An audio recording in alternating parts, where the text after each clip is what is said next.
எல்லாருக்கும் வணக்கங்க. இன்னைக்கு தான் எங்கள் வீட்டில் பொங்கல் விழாங்க. பொங்கல் அன்னைக்கு எங்கள் பொண்ணுக்கு பொங்கல் சீர் கொடுக்கறதுக்காக அரவக்குறிச்சி போயிட்டோம்.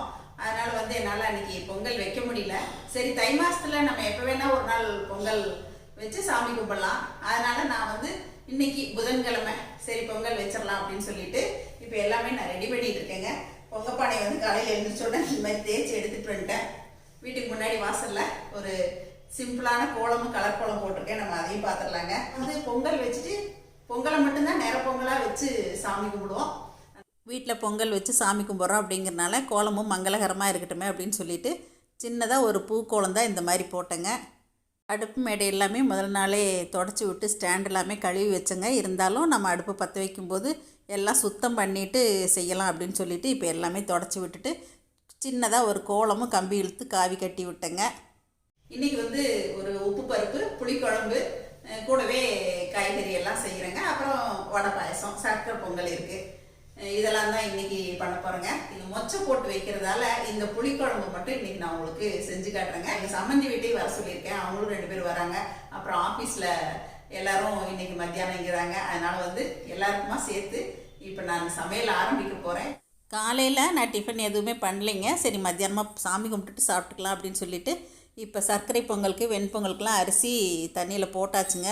அப்புறம் கூட்டுக்கு கடலைப்பருப்பு தண்ணியில் போட்டேன். குழம்பு ரசத்துக்கெல்லாம் புளி ஊற வச்சாச்சுங்க. எல்லாமே நறுக்கி எடுத்து வச்சாச்சுங்க.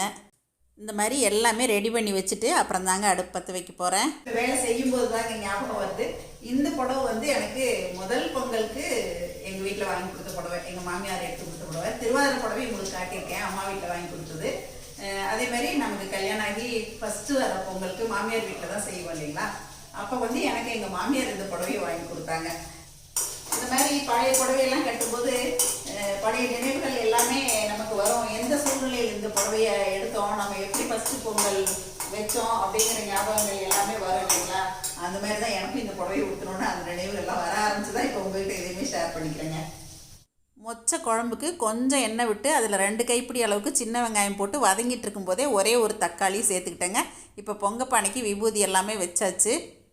வெங்காயம் வதங்கிட்டு இருக்கும்போதே புடலங்காய் கூட்டுக்கும் அரைக்கிறதுக்கு எடுத்து வச்சுட்டேங்க. இப்போ வெங்காயம் தக்காளி நல்லா வதங்கினதுக்கப்புறமா இதுலேயே தேங்காய் சேர்த்துட்டு எல்லாத்தையும் ஒட்டு மொத்தமாக தான் அரைக்க போகிறேங்க.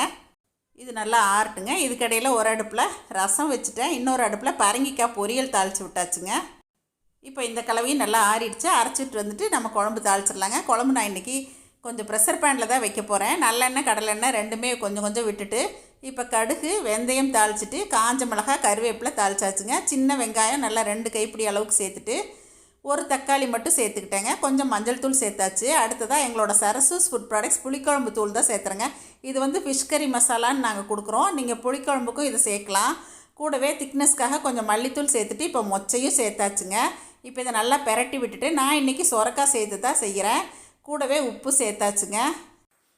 ஒரு 50 கிராம் அளவுக்கு புளி ஊற வச்சுட்டு அதை கரைச்சிட்டு தான் இன்றைக்கி நான் குழம்புல சேர்க்குறேங்க. அப்புறம் இப்போ அரைச்சி வச்ச கலவையும் இப்போ சேர்த்தாச்சு. கூடவே தேவையான அளவுக்கு நம்ம தண்ணி விட்டுக்கலாங்க. இப்போ இதை நல்லா கலந்து விட்டுக்கலாம். இந்த குழம்பு சாமி கும்பிட்றதுக்கெலாம் வைக்க மாட்டேங்க. அதனால் நான் இன்றைக்கி சொரக்காய் சேர்த்துருக்கேன். இதோட கத்திரிக்காய் போட்டு செஞ்சால் ரொம்ப நல்லாயிருக்கும். நல்லா இந்த மாதிரி கொதி பிடிச்சி வரும்போது குக்கர் மூடி போட்டு வெயிட் போட்டாச்சுங்க. ஒரு 2 விசில் வச்சு இறக்கிட்டேன். இப்போ வெயிட் ஆறினோடனே ஓப்பன் பண்ணி பார்க்குறோங்க.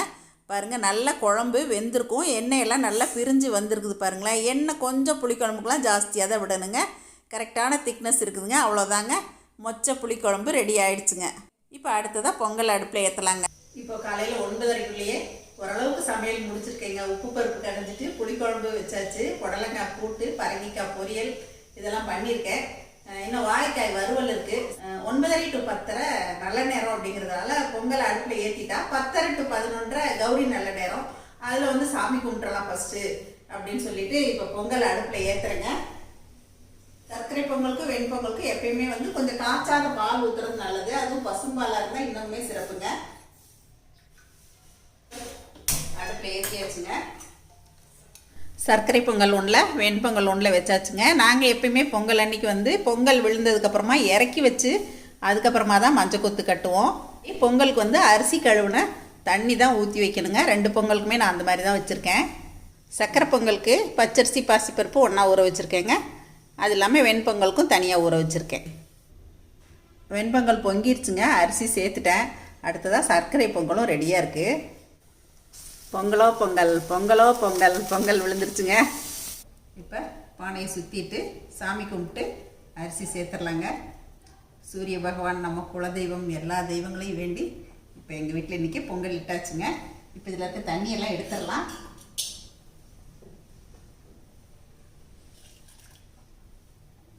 அரிசி பருப்பு சேர்த்துடலாங்க. வெண்பொங்கல் நான் அடுப்பு குறைச்சே தான் வச்சுருக்கேன். நல்லா கொதித்து ஓரளவுக்கு வெந்ததுக்கப்புறம் மூடி போட்டுக்கலாம், வேகட்டுங்க. நம்ம செடி பூ பாருங்க எப்படி வச்சிருக்குன்னு. சூப்பர். 7 days ரோஸ் வாங்கி வச்சோம்ல, அதுதானங்க. சூப்பராக பூத்துருங்க. எங்கள் சமைச்சி எப்போ வந்தாலும் பூ வாங்கிட்டு வருவாங்க. செவந்தி பூவும் வாங்கிட்டு வந்திருக்காங்க. இதையும் கொண்டு வந்திருக்காங்க. உள்ளே வைக்கலாங்க, அப்புறமா வச்சுக்கலாம். சூப்பர்.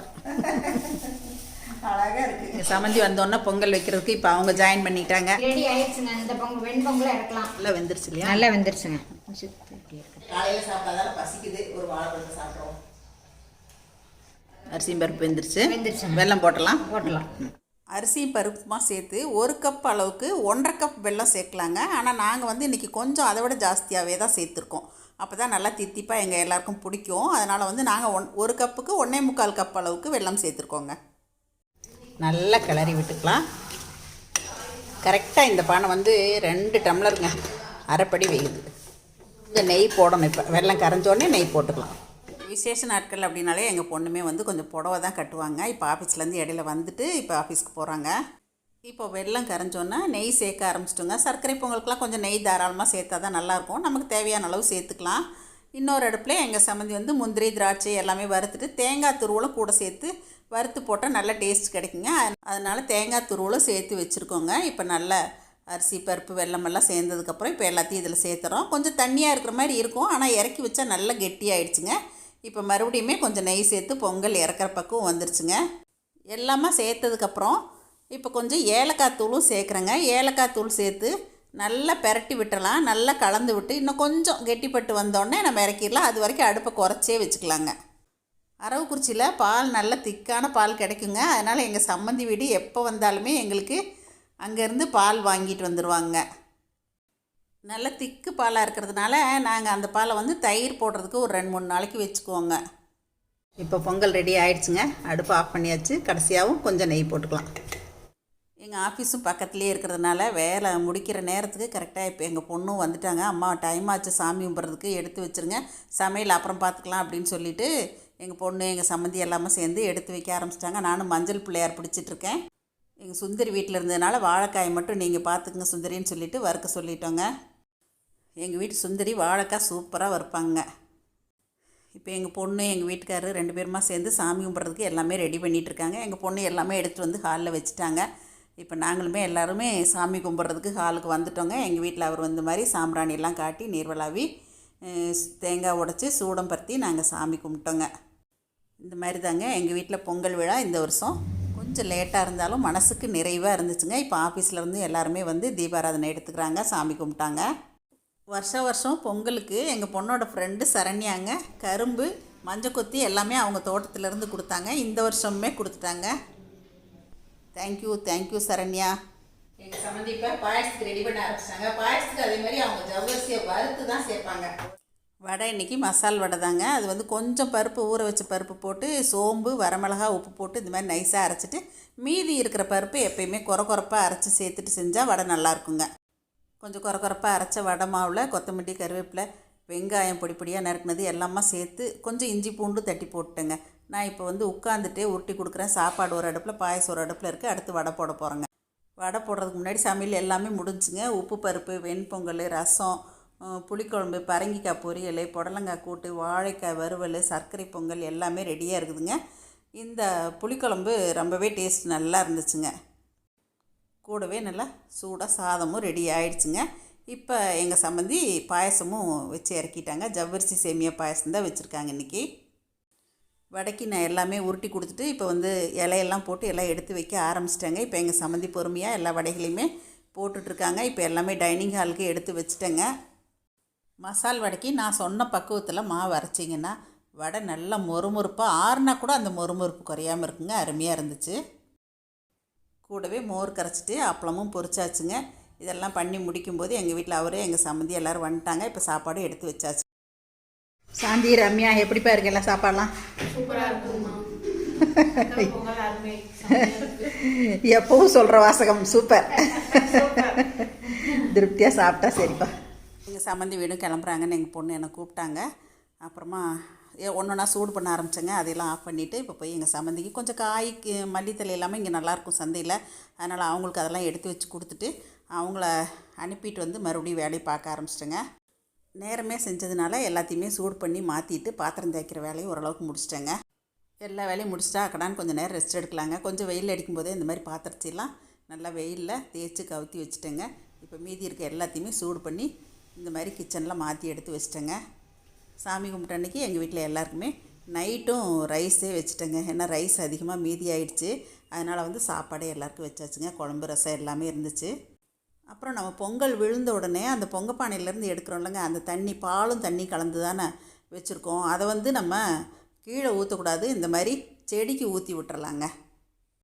கிராமத்துலலாம் ஆட்டு மாட்டுக்கு வைக்கிற தண்ணியோடு கலந்து விடுவாங்க. நமக்கு அந்த ஆப்ஷன் இல்லாதனால இந்த மாதிரி செடிக்கு விட்டுறலாம். நாங்கள் வந்து பொங்கல் அன்னைக்கு சாமி கும்பிட்டுருந்தா கூட இவ்வளோ பேர் இருந்திருக்க மாட்டாங்க. இந்த மாதிரி தான் எங்கள் வீட்டில் எல்லாரோட ரொம்ப சந்தோஷமாக நிறைவாக பொங்கல் கொண்டாடினாங்க இந்த வருஷம். எல்லோரும் எப்போதும் சந்தோஷமாக இருக்கணும்னு எல்லாரும் இந்த நேரத்தில் இறைவனை வேண்டிக்கலாங்க. மறுபடியும் சந்திப்போம். நன்றி, வணக்கம்.